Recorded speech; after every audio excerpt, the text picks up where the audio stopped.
Vitamin D supplement लेते वक्त ये गलतियां बिल्कुल भी मत करें। विटामिन डी आपकी बॉडी को किस तरह से फ़ायदा देता है और इसको किस तरह से इस्तेमाल करना चाहिए, आज की वीडियो में हम ये जानेंगे। अस्सलाम वालेकुम, मैं हूं doctor Sarma, right at your service.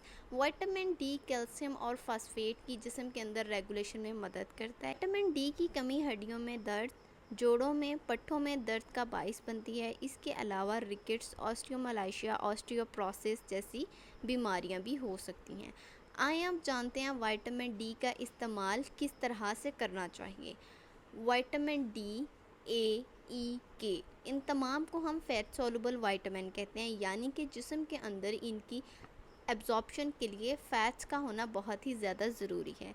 इसलिए कभी भी इनको एम्प्टी स्टमक बिल्कुल भी ना इस्तेमाल करें। दूसरा, इनको खाने के साथ हमेशा इस्तेमाल करें या खाने के फ़ौरी बाद इसको इस्तेमाल करें।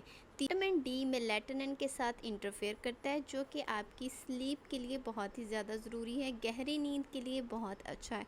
इसलिए कभी भी विटामिन डी सप्लीमेंट रात में इस्तेमाल ना करें या डिनर के साथ इस्तेमाल बिल्कुल ना करें। इनको इस्तेमाल करें आप चीज़, सीड्स, फ्रूट या फिर नट्स के साथ इस्तेमाल किया जा सकता है। मेन पॉइंट वीडियो का ये था, कभी भी इसको एम्प्टी स्टमक ना इस्तेमाल करें, हमेशा इसको खाने के साथ इस्तेमाल करें और रात को इसको इस्तेमाल ना करें। Thank you.